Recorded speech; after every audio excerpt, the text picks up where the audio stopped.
નમસ્તે મિત્રો, જિગ્નેશ મેવાણી। 2019ના ભારત સરકારના રિપોર્ટ પ્રમાણે આપણા ગુજરાતમાં 19 લાખથી વધુ લોકો ડ્રગ્સ યુઝર્સ બની ચૂક્યા હતા। આજે 2025માં ઊભા છીએ ત્યારે અંદાજે 20થી 25 લાખ લોકો ડ્રગ્સના યુઝર્સ આપણા ગુજરાતમાં છે। શાળા, કોલેજ, યુનિવર્સિટી, હોસ્ટેલની બહાર પણ અને અંદર પણ 12-15 વર્ષના વિદ્યાર્થીનીઓ ડ્રગ્સનું સેવન કરતા ઝડપાયા છે। આ આપણા ગુજરાતને બરબાદ કરી નાખશે।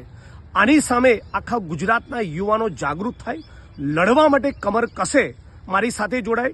એના માટે યુથ અગેન્સ્ટ ડ્રગ્સ નશામુક્ત ગુજરાતની અમે જે કેમ્પેન લોન્ચ કરી છે એ કેમ્પેનમાં તમે તમામ લોકો જોડાવ એવી વિનંતી કરું છું વિડીયોના માધ્યમથી। તમારી પાસે ડ્રગ્સના પેડલિંગની, ડ્રગ્સના કારોબારની કે દારૂ જુગાર અડ્ડાની કોઈ પણ માહિતી હોય એનું લિસ્ટ, વિડીયો, ફોટોગ્રાફ્સ મારા સુધી પહોંચાડો।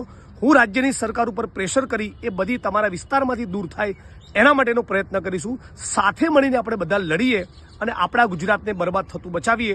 હેલ્પલાઇન નંબર પણ આ વિડીયો સાથે હું જોઈન્ટ કરીશ। આપ તમામ લોકોને વિનંતી કરું છું, જે પણ ફોટોગ્રાફ્સ, વિડીયો, માહિતી, અડ્ડાઓનું લિસ્ટ, જે પણ માહિતી તમારી જોડે હોય એ સોશિયલ મીડિયામાં મને ટેગ કરો, મારા સુધી પહોંચાડો, ન્યૂઝ ચેનલ સુધી પહોંચાડો, સ્થાનિક પોલીસ પ્રશાસન સુધી પહોંચાડો। પણ કોઈ પણ સંજોગોમાં આપણા ગુજરાતને ડ્રગ્સ મુક્ત કરવું છે। યુથ અગેન્સ્ટ ડ્રગ્સ એવી આ કેમ્પેનમાં, નશામુક્ત ગુજરાતની કેમ્પેનમાં તમે બધા જોડાશો। સાથોસાથ તમે જે પણ વિસ્તારમાં છો ત્યાંના કોઈ પણ બુટલેગર દ્વારા કે ગુંડા દ્વારા કે અસામાજિક તત્વો દ્વારા દારૂ, જુગાર, ડ્રગ્સના મુદ્દે લડવા બદલ, પોલીસને એની માહિતી આપવા બદલ કોઈ હુમલો કરે કે ધાક ધમકી આપે કે એની કોઈ પણ માહિતી તમારા સુધી હોય એ પણ મને પહોંચાડજો। હું તમારી પડખે ઊભો રહેવાનો સન્નિષ્ઠ પ્રયત્ન કરીશ।